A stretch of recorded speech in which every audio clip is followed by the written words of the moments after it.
Donc, bonjour tout le monde. Donc, je vous souhaite la bienvenue à cette troisième conférence du cycle de conférences de la chaire de recherche sur les contrats intelligents et la chaîne de blocs.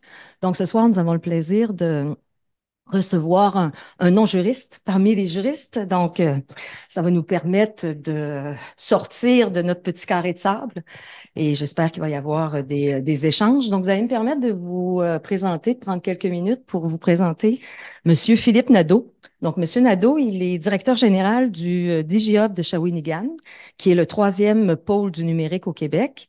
Il est conférencier, il est expert dans l'industrie du numérique, il est entrepreneur. Donc, il est passionné, je dirais, de la blockchain, des métavers, des NFT, des crypto-monnaies. Et il travaille activement, ça c'est un élément qui me plaît beaucoup, donc à l'idéation d'un métavers francophone. Donc, il s'investit aussi beaucoup, évidemment, dans l'intelligence artificielle et l'ordinateur quantique. Je vous en dirai peut-être quelques mots là, bientôt. Donc, il est aussi l'auteur et malheureusement, j'ai prêté le livre que j'ai lu avec beaucoup de plaisir. Donc, il est l'auteur de Investir. J'ai besoin de lunettes. C'est pas le livre, ça, sinon ce serait très petit. Euh, Donc, investir, vous allez me permettre oui. d'investir et se développer donc dans le métavers, NFT, crypto-monnaie, comment tirer profit du Web 3.0. Et j'aimerais souligner qu'il est le co-auteur avec Madame Kathleen Jobin, Si. qui est quelque part dans la salle. Donc voilà. Donc soyez le bienvenu et puis à vous la parole.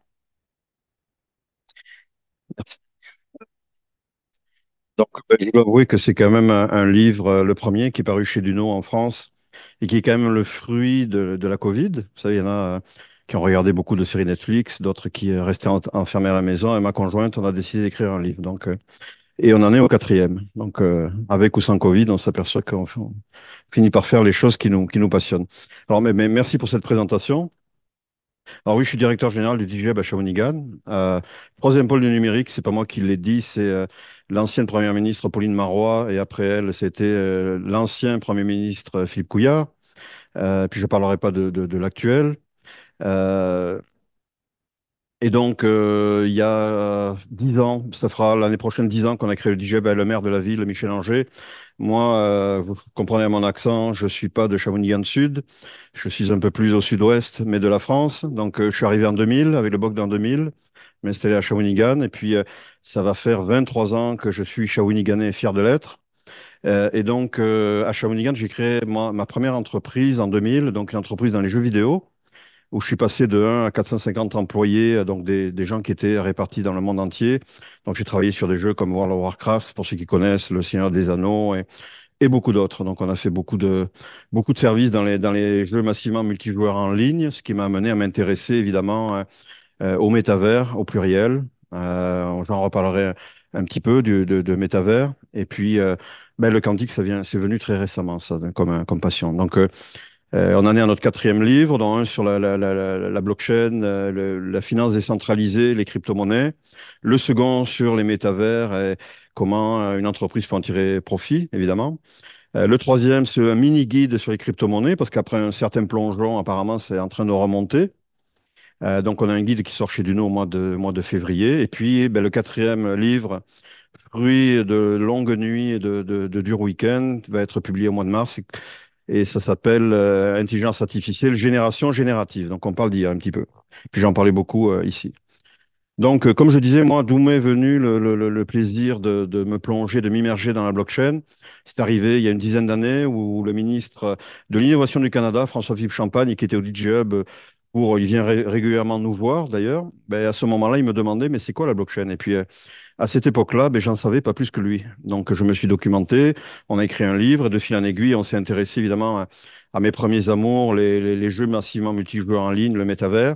L'intelligence artificielle, j'en reparlerai, et puis évidemment le quantique. Alors, je salue, je ne suis pas le seul de Shawinigan, je salue mon notaire préféré, comme j'aime l'appeler, Maître d'Ostalaire, qui est quand même le notaire qui est le plus éclairé que je connaisse. Parce que je ne vous connais pas encore, mais en tout cas, je sais que lui, il me parle beaucoup de notariat, il me parle beaucoup de tout ce que vous faites, et puis c'est un peu mon maillon, on va dire, entre ce qui se fait ici et ailleurs, et puis la technologie. Donc, je le remercie d'ailleurs d'avoir fait le chemin avec Marie Marchand, hein, jusqu'ici.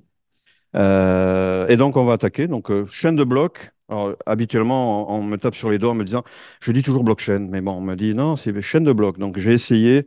Peut-être qu'il y en a un ou deux qui m'ont échappé dans la présentation, mais en tout cas, c'est chaîne de blocs, intelligence artificielle. Donc, pour moi, c'est une fusion innovante aux multiples défis. Alors, vous allez voir que la présentation, qui est très atypique, passablement, je vais lire un peu ce que j'ai déjà écrit pour éviter de me perdre dans des conjectures. Et puis, j'ai tendance à parler beaucoup et de partir sur des sujets connexes qui deviennent toujours plus intéressants que les sujets d'origine. Donc, je vais essayer de me tenir à ce que j'ai écrit. Mais néanmoins, je vais profiter. J'ai demandé à plusieurs intelligences artificielles, DAL-I3 pour pas le nommer, Midjourney, de me donner sa vision, la vision de ces intelligences artificielles du monde du légal, enfin, du monde du notariat versus d'aujourd'hui versus celui qu'il pourrait être demain. Et donc, les images qu'il a générées, ben, c'est le fruit d'une intelligence artificielle. Donc, ne m'accablez pas avec, je ne suis que le porteur de ça. Et d'ailleurs, on commence très fort. Donc là, on voit. Peut-être que le notariat d'aujourd'hui, c'est pas ce qu'on voit à gauche non plus. N'exagérons rien. Peut-être que c'est ce qu'on voit à droite, mais en tout cas, c'est sa vision à lui. Alors, ça dépend des prompts, évidemment, mais le mien était très simple. Alors, je vais parcourir très vite sur qu'est-ce que la chaîne de blocs. Je pense qu'ici, vous êtes très immergé dans ce que c'est ou ce que ça n'est pas. Alors, en parler en diagonale, la chaîne de blocs, évidemment, c'est une technologie de registre distribué qui permet d'enregistrer des transactions et de suivre des actifs numériques. Alors, j'en ai parlé déjà à notre Premier ministre. Je parlais de blockchain, mais bon, lui, évidemment, il ne voit que le Bitcoin et le côté négatif du Bitcoin. Donc, la conversation a été quand même assez limitée parce que la blockchain, c'est plus que le Bitcoin. C'est aussi une technologie qui fonctionne grâce à un réseau pair à pair d'ordinateurs. Vous le savez, les blocs contiennent des lots de transactions qui sont hachés cryptographiquement et enchaînés les unes aux autres dans l'ordre chronologique, d'où le terme de blockchain. Alors les gens ont peur aujourd'hui évidemment parce que quand on parle de cryptographie avec l'avènement prochain des ordinateurs quantiques, évidemment les codes risquent d'être cassés légèrement. Puis on le voit, je pense que le RSA a été cassé il y a quelques jours déjà. Mais disons qu'il faut s'intéresser au quantique parce que ça va nous permettre de corriger tout ce qui est cryptographique avant de basculer de ce qu'on voit aujourd'hui à ce qu'on va voir demain. Donc chaque nouveau bloc fait référence à au bloc précédent, ce qui est extrêmement difficile à modifier, très sécurisé. J'ai avec moi Kathleen, donc, qui est la co-auteure et qui est aussi responsable de la cellule de blockchain, de chaîne de blocs, pardon, du collège de Shawinigan. Éventuellement, si vous avez des questions plus précises sur la chaîne de blocs, elle se permettra de répondre à ma place parce que c'est elle est plus experte que moi dans ce domaine-là. Donc, pour moi, la technologie blockchain permet la décentralisation, l'immuabilité, la traçabilité, la transparence des transactions et des données. Et puis, évidemment, on parle un peu moins, aujourd'hui, c'est un peu moins sexy, entre guillemets, de parler de blockchain parce qu'il y a est venu un peu prendre le buzz. Mais pour moi, dans les quatre technologies importantes aujourd'hui, la blockchain, la chaîne de blocs, c'est un des premiers piliers sur lequel vont s'adosser tous les autres. Puis quand je parle de tous les autres, c'est le métavers ou les jumeaux numériques, l'IA et puis et le quantique qui vient accélérer le tout. Suivant, donc l'IA générative, bah, vous avez certainement tous utilisé un jour ou l'autre ChatGPT, donc c'est pas le seul. Aujourd'hui, juste faire un petit intermède, on voit ce qui se passe dans le monde de l'intelligence artificielle avec le départ soudain lundi de Sam Altman d'OpenAI, puis qui revient 4 jours plus tard avec des nouvelles prérogatives. Donc tout ça parce que apparemment il est en train, comme un savant fou là dans un coin, de créer l'intelligence artificielle générale, cette intelligence artificielle qui fait peur à tout le monde et qui est censée dépasser l'humanité dans sa façon de faire et sa façon d'être. Donc nous, on travaille déjà avec pas mal d'entreprises qui sont dans l'intelligence artificielle, notamment un partenariat qu'on a avec le DJ Hub, avec SingularityNet, donc Ben Gorzel, qui fait partie de ces gens qui sont en train de développer l'intelligence artificielle générale. D'ailleurs, vendredi prochain, il va être au DJ Hub à distance, évidemment, pour parler de cette AGI qui fait peur. Mais comme j'aime le dire, finalement, c'est pas l'intelligence artificielle qui doit faire peur, mais plutôt les gens qui l'utilisent. Mais ça, c'est une autre affaire. Donc, intelligence artificielle générative et pas générale, bien que l'une va succéder certainement à l'autre. Donc, c'est un sous-domaine de l'intelligence artificielle où les modèles sont entraînés sur des très grandes quantités de données pour générer de nouveaux contenus originaux. Alors aujourd'hui, les nouveaux contenus originaux, tout ce qu'aspire OpenAI, c'est surtout du contenu nord-américain. Alors évidemment, tout ce qui en sort a une connotation de tout ça. Nous, au DJhub, à Shawinigan, on va avoir plusieurs GPU NVIDIA H100 qui vont nous permettre d'avoir notre propre modèle et puis de pouvoir, je dirais, faire de l'apprentissage qui correspondra mieux à nos attentes. Alors là, évidemment, on parlera de métavers après, mais moi, j'aimerais avoir au moins une IA dédiée à du métavers, entre autres, et connectée à un ordinateur quantique, mais j'en parlerai plus tard. Donc, les modèles les plus avancés qu'on connaît aujourd'hui, comme GPT-4, avant l'arrivée du 5, sont basés sur des architectures de réseau, de neurones transformateurs. Et les applications de l'IA, évidemment, c'est l'élaboration automatisée de textes, traduction, rédaction, ainsi que la création d'images, de code informatique et de production audio-vidéo. Alors, pour parler de code informatique, moi, je ne suis pas programmeur, je ne suis pas codeur, je ne suis pas intégrateur web d'aucune sorte. Pourtant, j'ai testé, pas seulement utiliser ChatGPT, ça c'est à la portée de n'importe qui, mais j'ai essayé de faire la co-création avec une intelligence artificielle. Donc, pas avec ChatGPT, mais avec l'API, donc ce qui nous permet de nous connecter directement avec GPT. Finalement, ChatGPT, c'est euh, comment on appelle ça déjà? Ça se connecte sur le moteur, mais c'est lui qui contient les filtres qui vous permettent de vous limiter dans vos interactions. Mais si vous connectez directement à l'API, des filtres, il n'y en a plus. Donc moi, ça m'a permis de créer Digitaline il y a quelques mois, donc l'intelligence artificielle du DigiHub. Alors, Digitaline, en fait, c'est co-créé avec moi. Elle s'est auto-générée. C'est-à-dire que moi, j'étais devant mon prompt, devant mon ordinateur, et puis j'ai demandé aide-moi à créer une intelligence artificielle. Et puis, j'ai suivi après toutes les indications. Donc, elle m'indiquait, ben, voilà ce que tu dois faire. Tu dois créer un fichier Python, tu dois créer un fichier CSS, tu dois un fichier HTML. Tu vas copier ça dans tu vas prendre un abonnement sur Heroku qui coûte 7 dollars par mois. Donc, tout ça, elle m'a expliqué. À partir de là, tu vas créer un fichier Git que tu vas pousser avec la commande que je te donne. Donc, j'ai suivi ces indications. Et puis l'ADN de l'intelligence artificielle que tu appelles Digitaline, voilà ce que j'aimerais que tu mettes à l'intérieur et voilà ce que tu peux rajouter pour lui donner une consistance de ton souhait. Donc, j'ai suivi les directives et j'ai créé Digitaline qui fonctionne très bien et puis, bon, qui est un peu irrévérencieuse, mais c'est ce que nous souhaitons. Donc, quand on fait de la co-création avec une intelligence artificielle, c'est à ce moment-là qu'on voit qu'on est passé à une étape supérieure. C'est pas seulement avoir une recette de cuisine ou corriger un texte. Là, on voit qu'elle est capable de coder, elle est capable de donner des directives. Et puis, j'aime à le dire, mais c'est une application que j'ai co-créée avec une intelligence artificielle.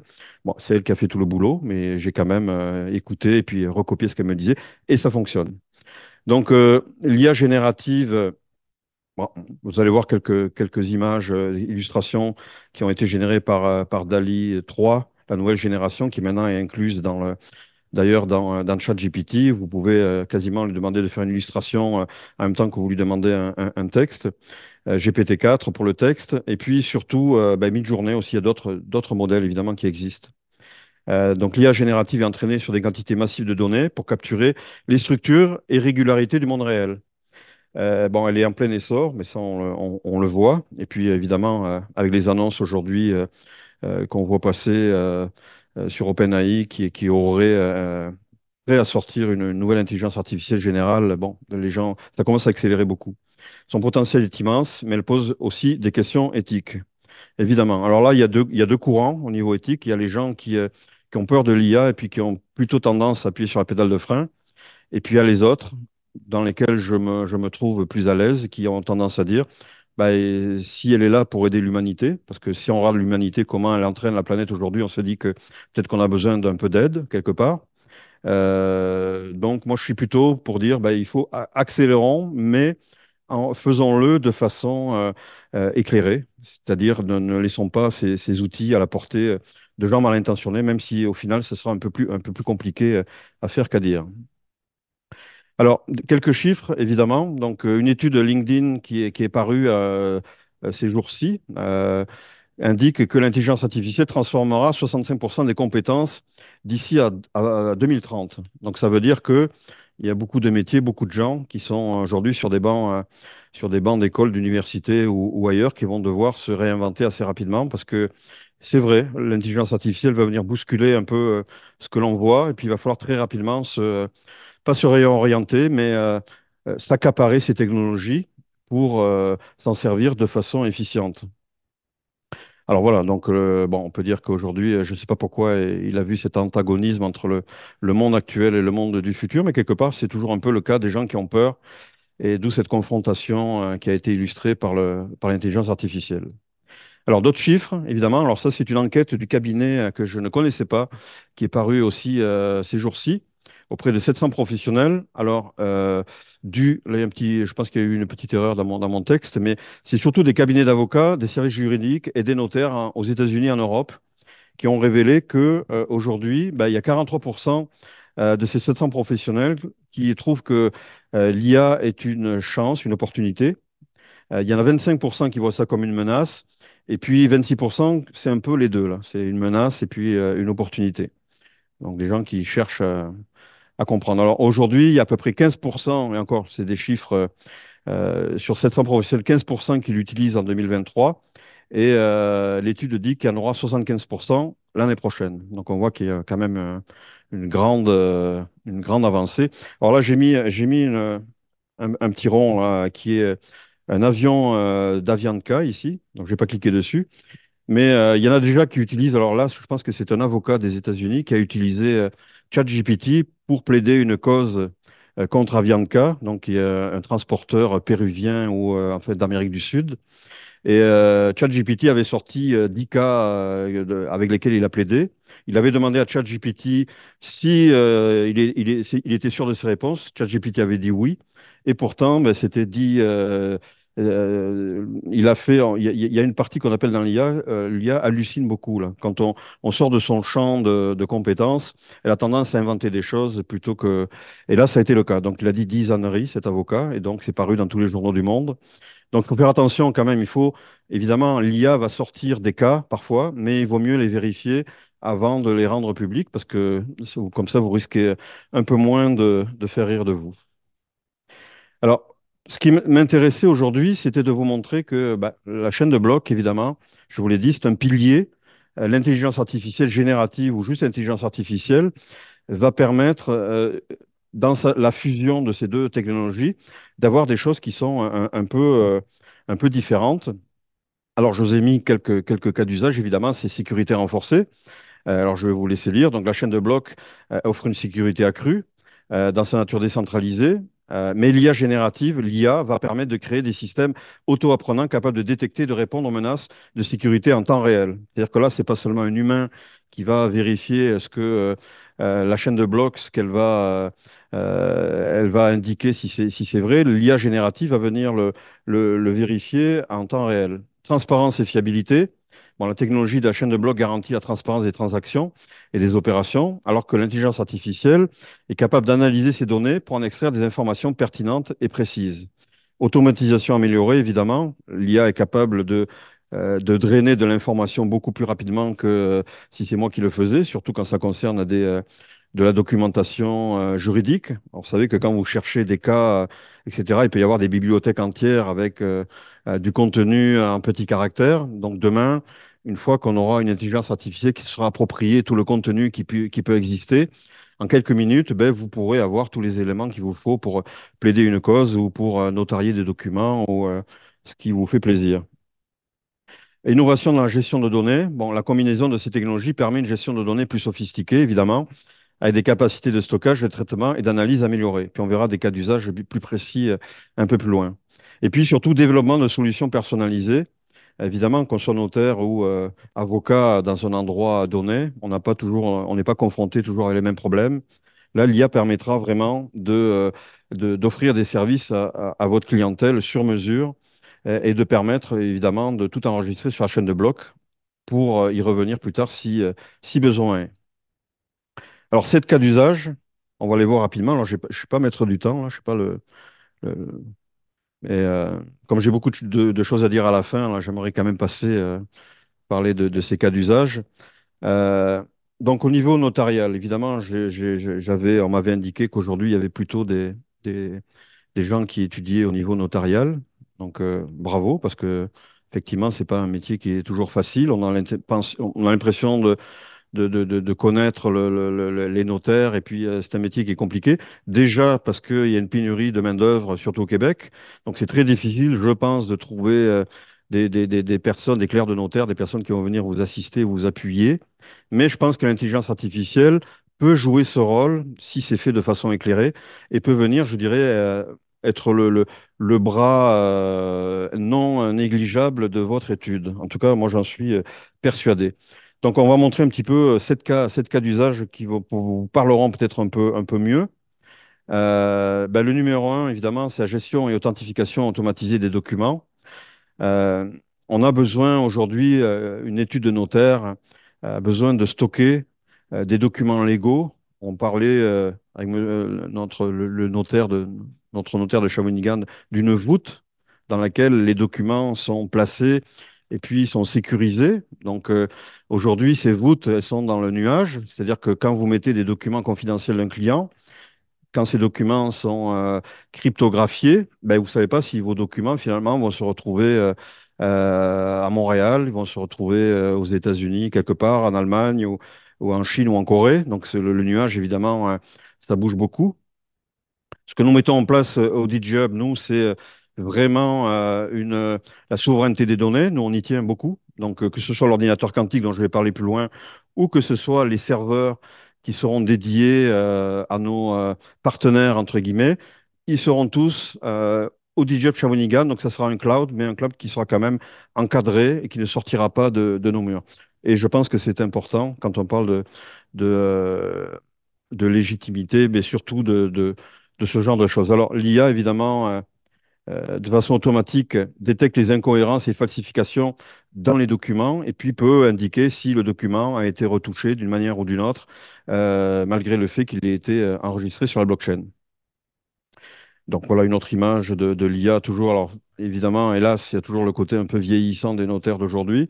Je penserais plutôt que on est au milieu là. Je ne veux pas présumer de ce que je connais moins bien, mais on tend, je dirais, à utiliser l'IA comme un partenaire. Alors évidemment, certains vous diront que un notaire est un tiers de confiance et que les tiers de confiance, des gens disaient à l'époque de la blockchain, c'est les premiers qui vont sauter.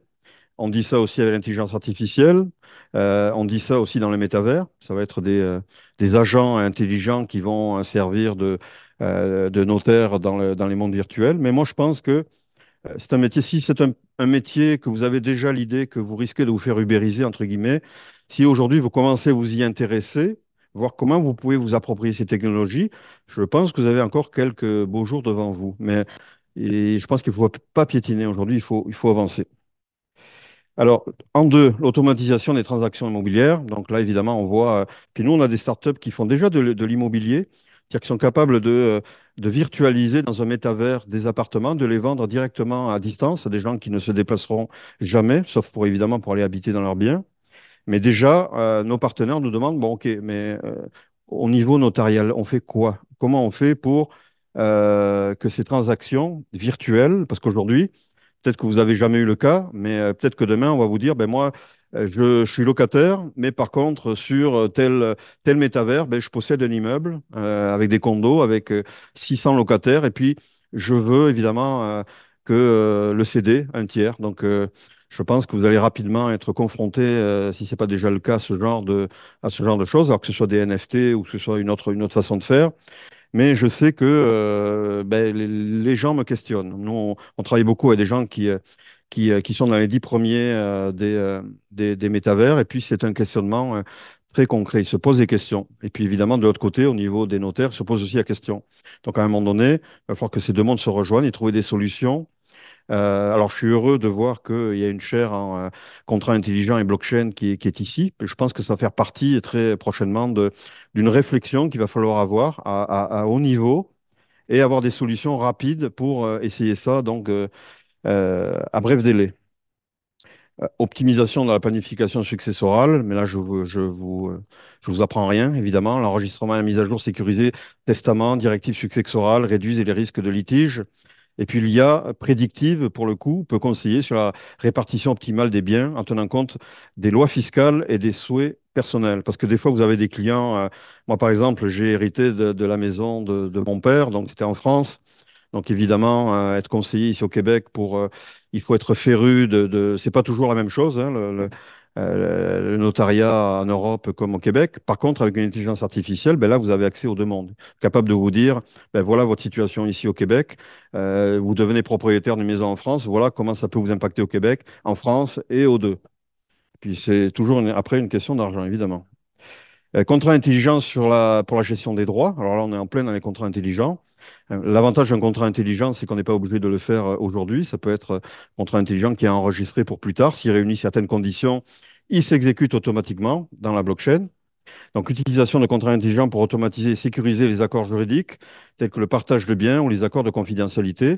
Et l'IA, évidemment, va venir aider, appuyer dans l'aide à la rédaction des contrats en générant des clauses personnalisées basées sur les exigences spécifiques des clients. C'est-à-dire que le client vous donne une liste de tâches ou de contraintes, ben, l'intelligence artificielle va vous sortir un document qui tiendra compte de ça, mais évidemment qui aura les deux côtés, qui fera ça aussi de façon éclairée elle sera au courant de toutes les lois, même celles qui sont arrivées ce matin à 8 heures. Donc, elle a un avantage sur nous. Alors là, bon, c'est sa vision un peu.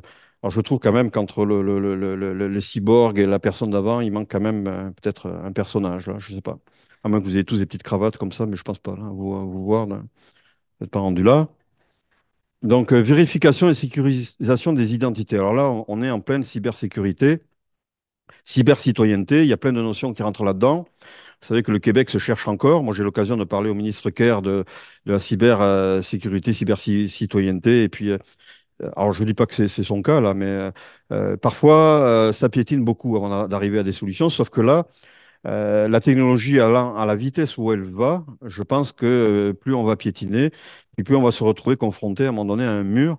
Et je pense qu'il est temps de passer de la théorie à la pratique. Donc, encore une fois, souveraineté des données.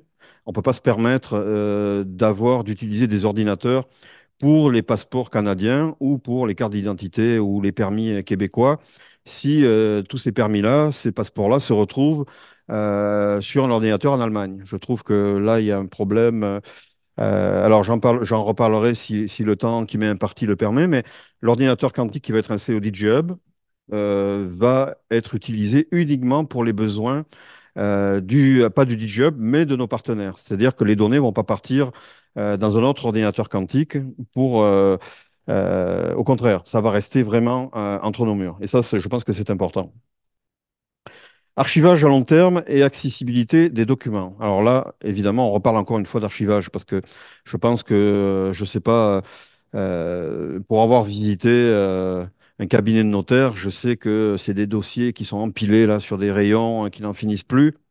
Donc, mettons qu'il y ait le feu à un moment donné, surtout sur les vieux dossiers. Je pense que l'archivage est devenu un incontournable et puis un problème là, pour certains, hein, le fait de- d'utiliser ces dossiers, de les scanner, puis de les mettre dans des endroits où ils vont être sécurisés, voire vont être passés au travers d'une blockchain pour leur permettre une intégrité sur de longues périodes. Hein. Ça sera bien d'avoir des archives et puis de revenir sur.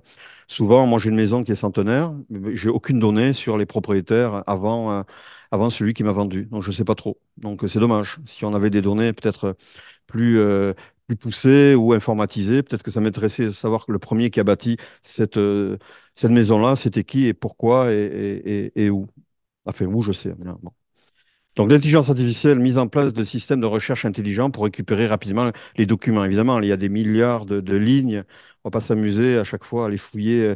Donc, ces bases de données-là, il va falloir qu'il y ait une intelligence artificielle qui les absorbe et après qu'il les recrache, enfin, qu'il les ressorte mais de façon, encore une fois, de façon limitée à l'étude du notaire. On ne veut pas évidemment que des données confidentielles se retrouvent chez n'importe qui ou n'importe quel usager qui va utiliser ChatGPT, voir arriver vos antécédents, vos documents juridiques qui arrivent sur la table de n'importe qui. Aujourd'hui, quand vous écrivez un prompt, une invite sur ChatGPT, tout ce que vous écrivez, évidemment, peut être retenu contre vous. Certains peuvent retrouver ce que vous mettez quelque part dans le monde. Ils peuvent avoir ça qui apparaît là. Vous nourrissez la machine en même temps que vous l'utilisez. Donc, il faut faire attention. Donc, cas d'usage, j'ai noté Solution Archipel. Alors, Solution Archipel, c'est le partenaire. Moi, je suis partenaire au DJ Hub avec Exaion. Exaion, c'est une filiale du groupe EDF, Électricité de France. Donc, c'est le plus gros employeur, le septième employeur au monde, donc le premier en France. Ils font 56 milliards d'euros de chiffre d'affaires. Ils ont 40 millions de clients. C'est eux qui gèrent tout le parc nucléaire français. Donc évidemment, ils travaillent avec des blockchains. On s'entend que c'est pas n'importe laquelle, parce qu'il y a quand même le nucléaire, il y a quand même le parc éolien, il y a quand même tout ce qui est énergie aujourd'hui en France qui est géré par eux. Et ils ont pour plusieurs millions d'euros euh, de codes qui mettent à notre disposition. Donc ils ont développé avec des Français ce qu'ils appellent Solution Archipel, donc qui répond. Alors je vous invite à aller voir par vous-même. C'est des solutions qui sont vraiment adaptées à des notaires. Et pour le côté Québec-Canada, ils veulent s'appuyer sur DigiHub pour mettre en place une offre qui va être aussi à destination des notaires et des avocats, mais qui va être, je dirais, entre guillemets, en marque blanche euh, déposée au DigiHub. Donc, c'est plusieurs millions d'algorithmes qui vont être mis à la disposition des chercheurs, mais aussi des notaires qui veulent essayer de trouver des solutions qui fonctionnent déjà. C'est ça qui est bien. Pareil pour la prévention et détection de la fraude. Euh, EDF a mis en place des algorithmes qui ont créé des produits qui sont très intéressants et puis qui sont là à distribuer aux notaires en France, notamment pour la traçabilité complète des transactions, pour prévenir la fraude et les manipulations, et avec une intelligence artificielle qui va faire de la recherche intelligente pour récupérer rapidement les documents, les informations pertinentes. Là aussi, ça devient un peu le nerf de la guerre. Alors, je ne dis pas que c'est long quand on va dans une étude, mais je dirais que si on pouvait ramener ça à une durée raisonnable, ben, on pourrait peut-être faire plus de clients dans la journée et donc plus de revenus. Mais là, je ne vais pas rentrer je vais pas vous proposer un plan à ce niveau-là. Alors, les défis éthiques et juridiques, bien sûr, il y a toujours des défis. Et puis là, on le voit, dans l'intelligence artificielle, ça a été le fameux moratoire où tout le monde voulait freiner. Sauf Elon Musk en tête, lui voulait freiner, mais juste pour se donner le temps de créer sa propre IA, donc récupérer un peu le temps qu'il avait perdu. Mais on ne voit pas que freiner l'innovation, freiner le progrès, je ne pense pas que ce soit un choix aujourd'hui que nous ayons. Je pense qu'aujourd'hui, oui, il faut le choix, il faut accélérer, comme je le disais. Je fais partie de ce qu'on appelle aujourd'hui des accélérationnistes. C'est un courant qui est apparu en Californie. Puis moi, c'est ce que je pensais depuis longtemps. Puis je me suis découvert, je faisais partie de cette secte, entre guillemets, sans le savoir. Donc aujourd'hui, je le dis clairement, je fais partie de ceux qui souhaitent accélérer l'innovation, parce que l'innovation, vous savez, depuis que le- nuit des temps, depuis que l'humanité est sortie des cavernes, on regarde dans le ciel, on cherche des réponses dans les étoiles. Et puis au fil des siècles, eh ben, on a créé des satellites, on a créé des télescopes, on a envoyé des sondes pour aller voir s'il y avait une intelligence ailleurs. Mais finalement, je pense sincèrement que cette intelligence qu'on cherche dans les étoiles, on est en train de la créer dans nos laboratoires aujourd'hui. Donc, c'est dur à dire, mais oui, je pense que après Néandertal, après Sapiens, ben, l'Homo Deus, comme on pourrait l'appeler, cet être-là qui va être le fruit, qui va être cybernétique quelque part, mais je lisais quelque part dans un livre que finalement, si on crée une intelligence artificielle, un cyborg, ou appelez-le comme vous voulez, finalement, ben, il aura été créé dans la matière émergente, comme nous au départ, là, 16 milliards d'années, quelque chose comme ça. Il aura été créé quelque part en même temps que nous, mais sauf que il va arriver après nous. Donc, est-ce que c'est la suite logique de l'humanité? Je ne sais pas. Pourtant, je pense que c'est inéluctable. Bah, ce sera peut-être pas Terminator non plus. Il faut pas voir comme les médias qui noircissent toujours le tableau. Ça va en plus de papier. Je pense que c'est une chance pour l'humanité, mais ça m'appartient. Donc les défis éthiques et juridiques, évidemment, pour les notaires et les avocats, bon, c'est les défis de confidentialité et sécurité des données. Vous savez un petit peu, j'en parlais tout à l'heure. L'intelligence artificielle engrange des tonnes et des tonnes de documents, de données, mais après, il se peut que parfois, il y ait des données potentiellement sensibles qui se retrouvent à des endroits qui sont pas, qui n'étaient pas prévus. Donc, l'IA s'entraîne sur des quantités massives de données, parfois privées, et puis se retrouve sur des ordinateurs de personnes qui n'y auraient pas accès normalement. Donc, c'est quelque chose qu'il faut régler rapidement.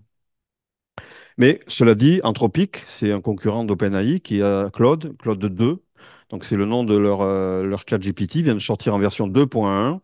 Et la 2.1, elle hallucine quasiment plus. Donc peut-être qu'il faudra lui donner quelque chose pour que ce soit le cas. Mais là, en l'occurrence, c'est une intelligence artificielle que vous pouvez utiliser dès ce soir, qui est capable de lire un document de 500 pages. Alors vous pouvez lui faire lire un document de 500 pages et après lui demander ce qu'elle en pense, d'en tirer un résumé, les principaux, tout ce que vous voulez, 500 pages, ce qui est quand même assez intéressant. Euh, les défis de la responsabilité juridique. Alors là aussi, c'est bien joli parce que quand vous avez une décision qui est prise par une intelligence artificielle, qui est responsable de cette décision? Est-ce que c'est vous ou est-ce que c'est l'intelligence artificielle qui vous a donné ces résultats-là? Hein, c'est un peu comme la propriété intellectuelle. Moi, personnellement, j'ai créé des tableaux. Bon, est-ce que je suis artiste? Est-ce que c'est le prolongement de ma main qui a permis de créer une œuvre avec un clavier plutôt qu'un pinceau? Est-ce que c'est l'intelligence artificielle qui a créé l'œuvre ou est-ce que c'est moi au travers de mon prompt? C'est une question. Et ça n'a pas encore de réponse, mais ça viendra, je le pense. Prendre des décisions pouvant avoir des conséquences légales, responsabilité en cas d'erreur. Donc là, c'est ça. Le 3, défi de l'authenticité et de non-répudiation. Alors, évidemment, la blockchain, la chaîne de blocs fournit un registre immuable sans garantir l'exactitude des données initialement enregistrées. Elle va se baser sur ce qu'on lui donne. Évidemment, si c'est faux à la base, ben, elle va enregistrer dans la chaîne de blocs des éléments qui vont être tout aussi faux que ce qu'on lui aura donné. Alors, l'IA peut générer des documents qui semblent authentiques, créant un risque de faux documents juridiques. Là aussi, il y a des faux diplômes, il y a plein de choses qui arrivent aujourd'hui sur le marché. Sauf que l'IA, je pense, pour être capable de faire de sortir le bon grain de livret. Je le souhaite. En 4, défi du biais et de la discrimination. Alors, on en parlait, peut propager, immortaliser des biais présents dans les données historiques. On a dit à un moment donné que ChatGPT était raciste. On a dit à un moment donné qu'elle était sexiste et qu'elle était, on peut lui donner tous les mots, encore une fois. Selon le prompt qu'on lui rentre, elle va avoir la sortie va être en fonction de ce qu'on lui a rentré. Elle n'invente rien quelque part là. Donc si déjà la personne est sexiste ou raciste, je pense que le résultat peut être la connotation, le fruit de ce qu'on lui aura rentré. Moi, je suis désolé, mais j'ai conversé longtemps avec des intelligences artificielles. Elle m'a jamais sorti de propos racistes ou sexistes parce que en même temps, je lui ai jamais demandé non plus. Donc encore une fois, c'est l'utilisateur qui, au travers de la machine, génère les résultats. Ce n'est pas toujours la machine qui le fait de son propre chef, mais ça viendra. Défi de la gestion des droits de propriété intellectuelle, donc là j'en parlais évidemment, qui est propriétaire des droits d'auteur? Si un livre est écrit par une intelligence artificielle, mais signé par un humain quelque part, qui est propriétaire des droits? Est-ce que c'est l'humain ou est-ce que demain, ce sera l'IA qui va réclamer ses droits d'auteur? Voilà, pour avoir un peu plus de GPU, elle ne vaudra pas de l'argent, elle vaudra des GPU peut-être, on ne sait pas. Alors, produit des contenus susceptibles d'enfreindre des droits de propriété intellectuelle existants, et puis là, on voit, c'est déjà le cas au travers vous savez, les scénaristes à Hollywood, ils étaient pas, ils étaient en colère, mais peut-être que c'était euh, raisonnable parce que on va quand même leur piquer un paquet de travail. Puis surtout, moi je vois ça pour les intelligences artificielles qui génèrent des images. Là aujourd'hui, ChatGPT va vous dire, ben, c'est uniquement vous pouvez dire à la façon de, mais si la personne laquelle vous référez est une personne qui est morte. Donc vous pouvez faire un tableau, dessiner un lapin qui gambade dans l'herbe à la façon de Van Gogh, de Gauguin, mais vous ne pouvez pas le faire à la façon d'un illustrateur qui est toujours présent, qui est toujours en vie. Sauf que, évidemment, quand vous vous adressez directement à l'API, là, vous pouvez le faire, parce que vous ne passez pas au travers de l'agent qui a les filtres. Défi de la transparence et de l'auditabilité, excusez-moi, offre une traçabilité, mais peut manquer de transparence sur l'origine des données, évidemment. L'IA fonctionne souvent comme une boîte noire, rendant difficile l'audit, la compréhension des décisions qui sont prises. Ça peut paraître obscur, la manière dont elle est allée chercher l'information, puis comment elle l'a tournée pour la sortir telle que vous l'avez sous les yeux. Parfois, les chemins sont assez obscurs. Donc, bon, encore une fois, encore une image qui était indépendante de ma volonté, à l'insu de mon plein gré. Qu'est-ce que le métavers? Alors, au départ, je devais vous parler évidemment de chaîne de blocs et d'intelligence artificielle, mais vous savez, moi, je prône un peu la convergence technologique. Donc, pour moi, il y a quatre piliers aujourd'hui qui sont importants. Bon, la blockchain, la chaîne de blocs, le métavers, les jumeaux numériques. On n'a pas parlé des jumeaux numériques, mais ça va être le cas de le faire.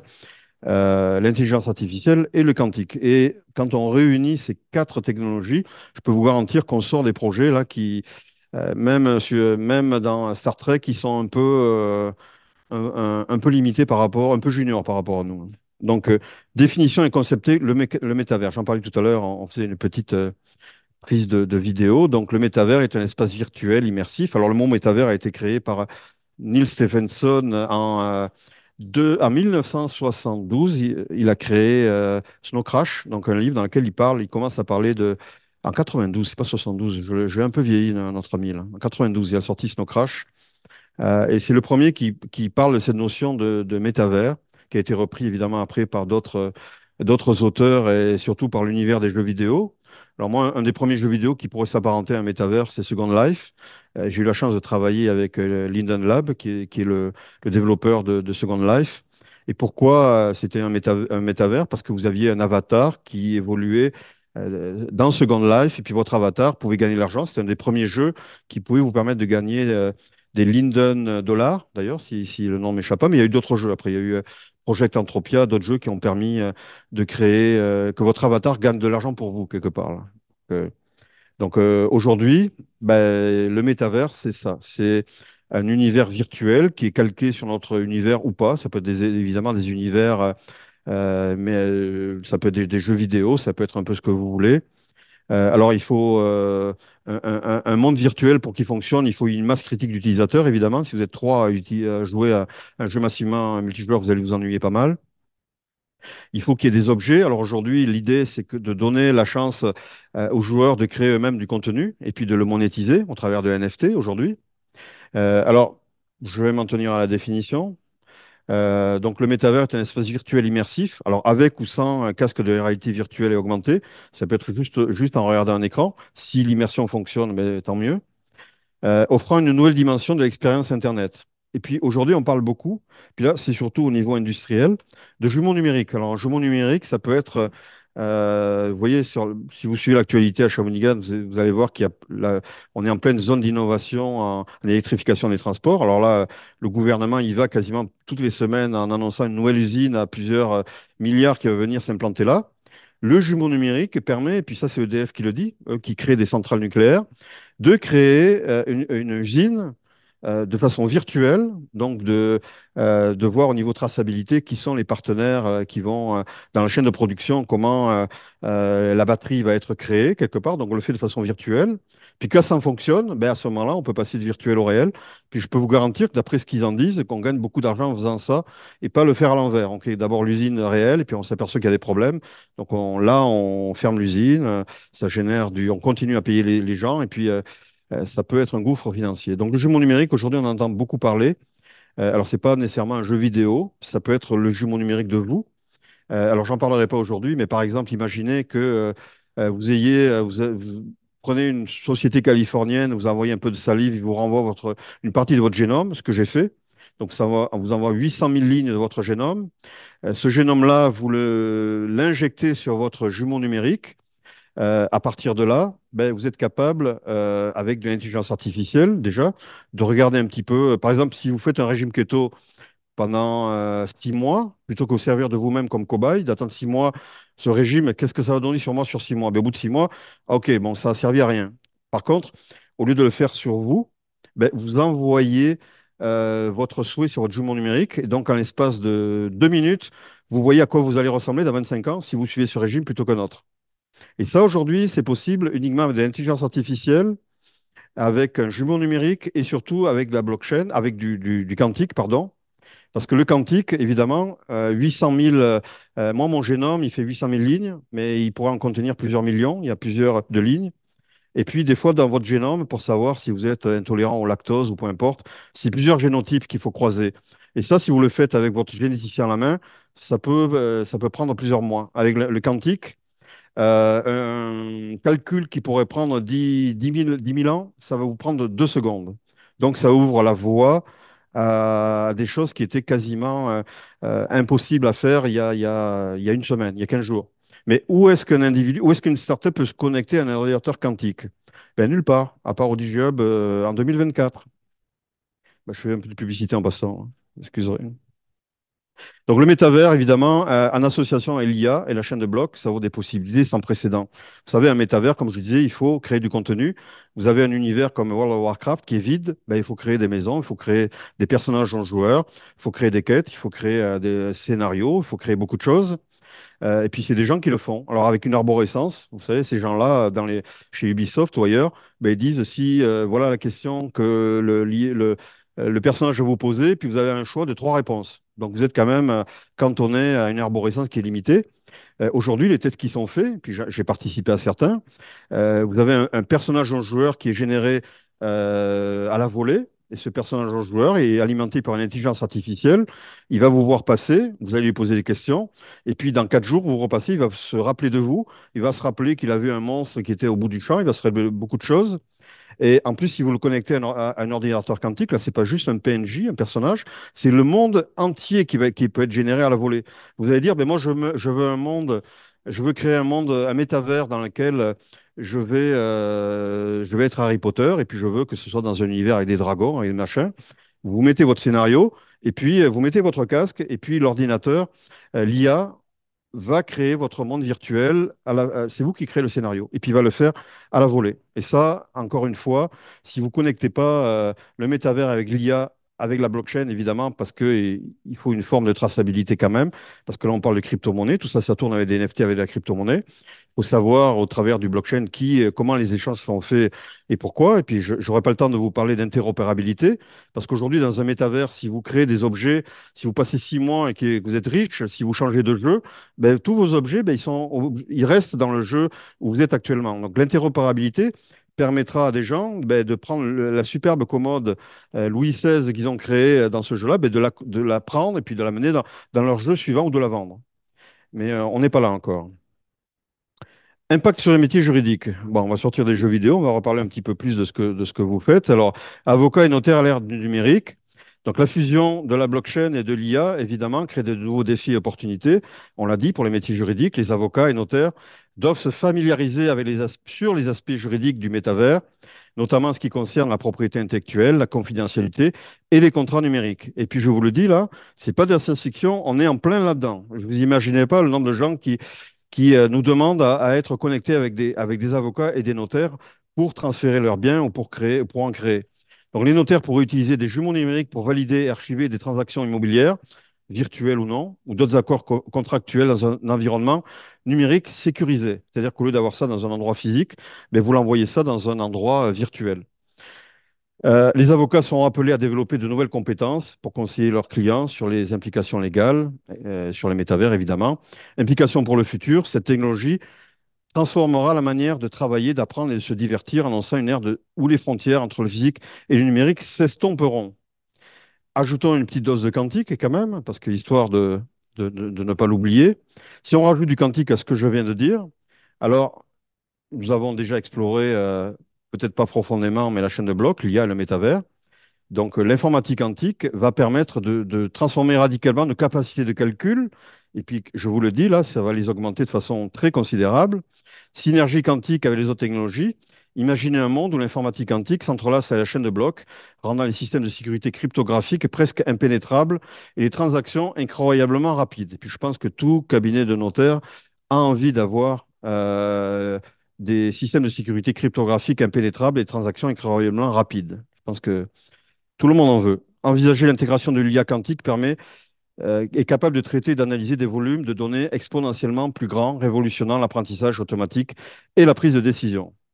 Et le métavers, évidemment, transcendé par le quantique, je viens de vous en parler, on va être capable demain de créer du contenu à la volée, c'est-à-dire que des mondes n'existeront pas jusqu'au moment où vous allez vouloir le créer en appuyant sur un bouton, en disant une phrase, vous n'allez pas créer une image, vous allez créer un monde virtuel et puis vous allez vous immerger dedans avec vos amis après. Donc là, bon, on voit que l'ancien et le nouveau sont un peu plus raisonnés. Là, ils se parlent maintenant. Impact sur les métiers juridiques. Donc là, je vais parler rapidement parce qu'il y a quelqu'un au fond qui me fait un décompte là où j'ai plus de temps déjà. Euh, les notaires armés de la technologie quantique, je vais m'en tenir aux notaires, deviennent les gardiens des transactions les plus sécurisées de l'histoire. Ils valident des contrats qui existent dans des dimensions multiples naviguant avec aisance dans un métavers où la propriété numérique aussi concrète que des briques et le mortier. Leur rôle s'élargit pour inclure la certification de réalité numérique, assurant l'intégrité et la pérennité des engagements dans un monde où le virtuel et le réel se fondent et se confondent. Et je le répète encore une fois, nous y sommes, nous sommes rendus là. Donc si demain votre étude, votre de notariale propose ce genre de service, je vous garantis que vous allez être le mot m'échappe, là, puis je ne voudrais pas être trop optimiste, mais en tout cas, c'est un incontournable, je pense, que pour les études de notaire de demain. Bon, je ne parlerai pas des avocats, je pense qu'il y en a moins ici dans la salle.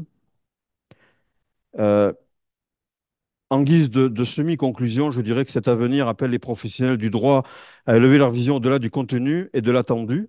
Ils sont invités à embrasser un monde où la loi n'est plus seulement écrite dans des livres, mais codée dans des systèmes quantiques, là où la justice s'étend à des dimensions encore inexplorées. C'est un appel à l'innovation, à la créativité et à l'audace dans la pratique du droit. Parce que oui, il faut de l'audace pour sortir d'un métier qui est, comment le qualifierais-je, qui est entendu à des nouveautés, à des nouvelles frontières qui sont encore à se dimensionner elles-mêmes. Et là, c'est la vraie conclusion. En tant que pionnier, à l'intersection de ces technologies révolutionnaires, nous sommes aux commandes d'un voyage vers un futur où les limites de l'innovation sont constamment repoussées. Ce que nous considérons aujourd'hui comme des miracles technologiques deviendra la norme de demain. Ensemble, nous façonnons un avenir où la réalité dépasse l'imagination. Et c'est ça. Nous en sommes rendus là.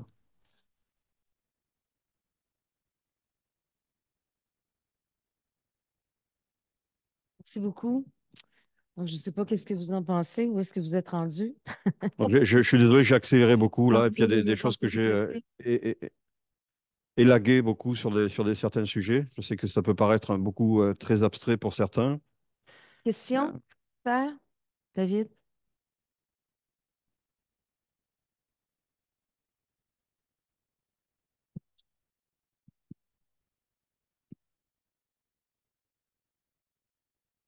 Merci pour votre présentation.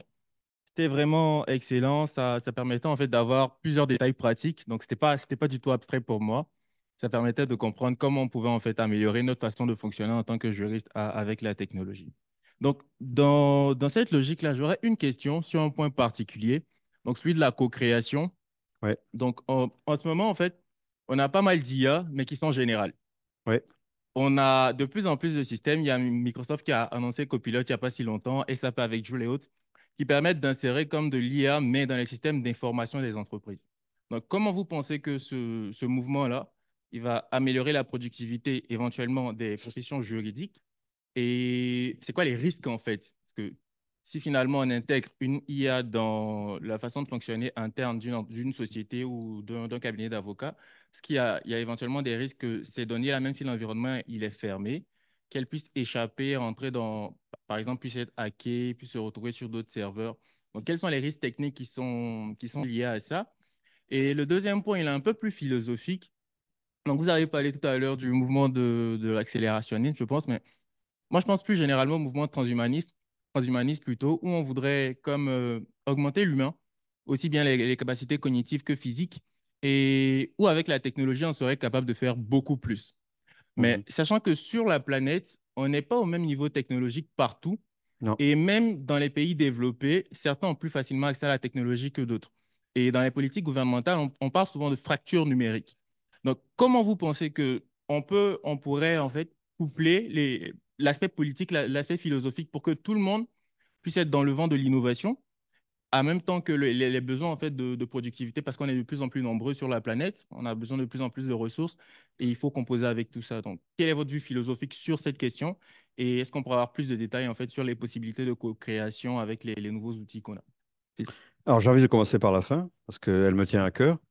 En tant que directeur général d'IGHub, on est partenaire, nous, avec plusieurs pays africains. D'ailleurs, avant-hier, j'étais présent avec la sous-ministre adjointe et puis l'ambassadeur de République démocratique du Congo, où j'ai eu la chance de... Le DIGHub a signé d'ailleurs avec l'ANADEC, qui est l'Agence nationale d'aide pour le développement à Kinshasa, euh, un programme, un plan de match sur 3 ans, parce que la RDC souhaite déployer 3 millions de startups dans les 5 prochaines années, donc c'est beaucoup. Donc, ils s'appuient sur nous pour les aider. Mais où je veux en venir avec ça? Moi, je trouve personnellement, et puis c'est ce que je parlais à l'ambassadeur, mais j'en parle aussi à la ministre du Bénin qu'on a croisée à l'Afrique Cup en Tunisie en 2019. J'en parle avec Djibouti, avec l'attaché du président de Djibouti. J'en parle à pas mal de pays africains. L'idée, ben déjà, on va aider, on parle de métavers, on va déjà les aider, on travaille déjà sur un métavers africain, parce que pour la plupart des citoyens, l'Afrique, c'est un seul pays, puis c'est la même culture partout, alors que évidemment, c'est faux. Chaque pays a sa propre culture, a sa propre tradition, a ses propres costumes, a ses propres façons de faire, a sa propre histoire, a ses propres personnages historiques qu'on ne connaît pas d'ailleurs. Donc, on est en train de travailler, d'élaborer ça avec eux. Alors, le fossé numérique nous tient à cœur. Aujourd'hui, il y a beaucoup de jeunes qui viennent de ces pays-là. Et puis, pour moi, un cerveau à Kinshasa, c'est pas parce qu'il va à Paris qu'il va coûter plus cher. À mon avis, ce cerveau-là, si on arrive à le maintenir sur son territoire de façon éclairée, ben, déjà, il va venir enrichir son écosystème autour de lui. Donc, je pense qu'il y a déjà un gros travail à faire. Je parle de RDC parce que j'étais avec eux avant-hier, mais on pourrait parler je suis invité aussi en Côte d'Ivoire, je suis invité au Sénégal, je suis invité un peu partout. Et c'est tout le temps le même problème. C'est des gens, bon, c'est un passé post-colonialiste, donc déjà, il faut qu'on passe aujourd'hui à quelque chose. On a autant à apprendre, je pense, des pays africains qu'eux ont à apprendre de nous. Moi, je suis un fervent défenseur de la francophonie numérique. J'estime que il faut tisser des ponts et puis évidemment pour que la fraction, le fossé numérique, le combler, mais il faut que des jeunes en Afrique, évidemment, qui n'ont pas nécessairement l'accès à Internet comme on pourrait l'avoir nous, ben, qui puissent utiliser peut-être pour démarrer ben, nos infrastructures. Nous, c'est ce que j'ai proposé. Les infrastructures qu'on déploie, nous, dans notre incubateur accélérateur, vont être disponibles à tous nos partenaires en Afrique pour qu'ils puissent déployer leur propre façon de faire. Évidemment, ce n'est pas OpenAI qui va prendre en Afrique, ce n'est pas les données qui vont sortir d'OpenAI qui vont permettre de comprendre la culture de certains pays. Donc, moi, ça me tient à cœur. Et puis, on travaille actuellement pour avoir essayé, ici, on est en déficit de main-d'œuvre. Par contre, bon, je parle encore de la RDC, mais c'est bientôt 100 millions d'habitants. Là, 50%, c'est des jeunes de moins de 18 ans qui ont besoin de travailler, puis on a besoin d'avoir des jeunes qui travaillent. Alors, on ne va pas les faire venir au Canada, mais peut-être qu'on pourrait les faire travailler à distance. Et au travers de ces technologies-là, aujourd'hui, on a des opportunités de le faire. Ben, on va mettre en place des cas pratiques. Euh, je comprends un peu cette jeunesse-là qui a le sentiment d'être mise à l'écart parce que ça avance d'un côté et puis eux, ils aimeraient bien aussi avancer, mais c'est pas toujours facile. Donc, ça fait partie de nos envies d'avancer. On ne peut pas avancer seul. Il faut qu'on avance tous sur cette planète à la même vitesse parce que sinon, on va encore créer des écarts là où il n'y aurait pas lieu d'être. Maintenant, pour parler à la première question, aujourd'hui, ben nous, on va mettre en place avec la cellule Audit Hub des classes qui vont permettre d'apprendre comment coder, comment utiliser un agent OpenAI, Anthropic ou même ceux de SingularityNet avec qui on va travailler, comment créer son propre agent si vous avez un cabinet demain, un cabinet où que vous soyez sur la planète, si vous avez un cabinet de notaire, ben, vous allez avoir un agent qui, avec l'ADN de cet agent, ça va être vous qui allez l'insuffler quelque part. Et cet agent-là va aller chercher dans vos propres fichiers, c'est vous qui allez l'alimenter quelque part. Oui, il va être connecté à ce qui se fait au niveau international, mais spécifiquement, vous allez pouvoir lui dire, ben, tiens, cette partie-là, c'est privé, c'est ma voûte, c'est mes affaires. Tu as l'opportunité d'aller fouiller là-dedans, mais il n'y a que vous qui allez pouvoir. Et demain, si on veut un conseil juridique, ben on va avoir un conseil généraliste. Maintenant, si une personne va avoir un conseil plus spécifique, je pense qu'elle sera obligée de passer par vous, parce que c'est vous qui allez avoir les archives, quelque part, tant qu'elles ne seront pas publiques, ces archives-là. On n'est pas à la grande librairie de France, là, où tout le monde peut consulter les écrits de tout le monde. Là, c'est des données, puis ça va être à vous à décider, à mettre les filtres en place pour savoir à qui cette information peut aller ou pas. Mais ça marche. On a déjà, écoutez, il y a des gens qui m'ont contacté, Industrial Alliance ou d'autres, qui veulent évidemment qu'on les aide à créer leur propre agent qui va permettre de répondre à leur clientèle, évidemment, et puis sur des cas spécifiques qui leur appartiennent. Et donc, s'ils démarrent comme ça avec des agents spécifiques qui mettent à disposition sur leur site web ou ailleurs, ou sur une application mobile, ben, je ne pense pas que les gens vont aller demander à ChatGPT d'avoir ce que un spécialiste, un professionnel, un expert va pouvoir leur donner. Par contre, il faut évidemment que l'expert fasse l'effort d'aller développer lui-même, faire développer sa propre application. Mais je pense on en est rendu là et puis on le fait déjà. Je ne sais pas si ça répond à votre question, mais Oui, oui, évidemment. Merci.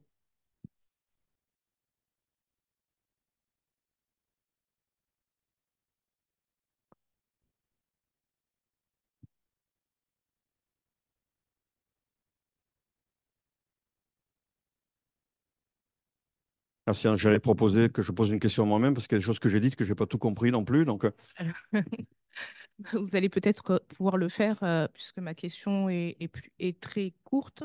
Elle n'est pas directement liée à l'exposé, mais plutôt à votre présentation du départ.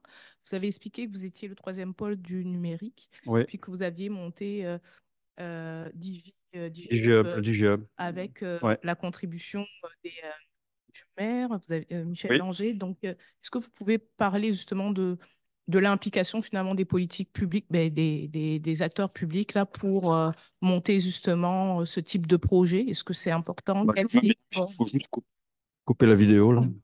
Parce que tout ce que je veux dire peut être retenu contre moi. Non, sincèrement, vous savez, les gouvernements se succèdent et puis parfois, un gouvernement qui arrive veut casser ce que le précédent a mis en place. Ben, nous, on l'a vu, puis je le dis, à l'époque où le gouvernement était libéral. Et puis moi, encore une fois, là, je ne suis pas péquiste, je ne suis pas libéral, je suis pas. Je travaille avec le gouvernement, je ne travaille pas avec le parti. Mais ça, des fois, les politiques ont du mal à comprendre cette spécificité-là. Et alors que le Parti libéral était en place, Philippe Couillard, l'ancien Premier ministre, est venu nous voir. Il a vu l'impact qu'un DigiHub avait eu dans une ville de Shawinigan, qui a quand même été une ville sinistrée, parce que toutes les industries ont quitté en laissant une ville qui était grise, très morose. Et donc, au travers du numérique, oui, on s'est réinventé en partie au travers du numérique, hein. Les gens de Shawinigan ont retrouvé une certaine fierté. Avant, on n'avait quasiment pas honte, mais de dire qu'on était à Shawinigan, c'était comme une blague. D'ailleurs, il y a Sugar Semi, il y en a d'autres qui ont dit que, à l'époque, en faisant des blagues, que Shawinigan était là où les bonnes idées allaient pour mourir. Donc, il y avait des gens qui surfaient sur cette idée-là d'un Shawinigan moribond. Puis ils n'avaient pas tort, ils n'avaient pas tort. Mais avec le maire Angers, et puis encore une fois, je ne fais pas de politique, hein, qui sont d'accord avec lui, d'autres non. Mais cela dit, moi, ce que j'ai vu avec lui, c'est quelqu'un de déterminé, parce que s'il n'y a pas une volonté politique, évidemment, on piétine, on ne fait pas grand-chose. Donc, on a créé à l'époque, avec Philippe Couillard, le réseau national des pôles régionaux d'innovation. Pour ce qu'on avait réussi à faire à Shawinigan, ça puisse être reproduit dans les autres régions du Québec. Alors, bon, c'était doté d'un programme de 32 millions de dollars. Et puis, c'était pas, la question, ce n'était pas de faire du copier-coller, c'est d'aller analyser dans les régions qu'est-ce qui faisait que cette région-là, c'était quoi ses forces et ses faiblesses, puis de créer quelque chose qui nous ressemblait. Parce que c'est pas vrai que les gens doivent aller à Montréal ou à Toronto pour apprendre pour s'informer du quantique, pour avoir des formations. Il faut que les technologies viennent dans les régions du Québec. Et il ne faut pas nécessairement être obligé de partir dans une métropole pour apprendre ces choses-là. Et nous, ça nous tient à cœur. Et puis, et ça marche aujourd'hui. Sans argent du ministère de l'économie et de l'innovation, ben, on arrive, alors que ce dernier a investi 56 millions de dollars pour avoir un ordinateur quantique à Bromont, un ordinateur IBM pour 5 ans, donc 56 millions de dollars.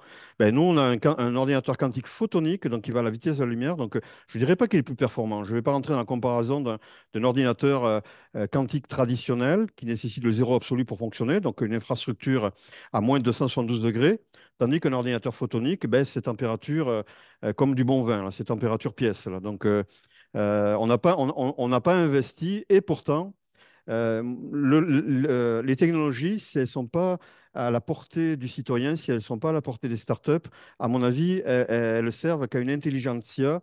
Et puis je pense que c'est ça, tous ces gens qu'on voit qui voulaient un moratoire sur l'intelligence artificielle, c'est parce qu'ils sont aperçus qu'un particulier pouvait utiliser l'IA, alors qu'avant c'était dans une chasse gardée sur des plates-bandes réservées.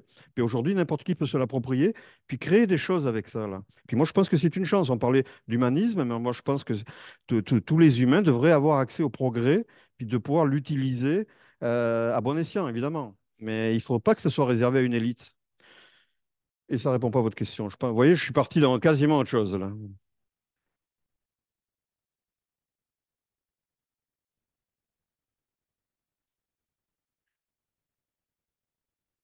Ah ben, tout le plaisir était pour moi.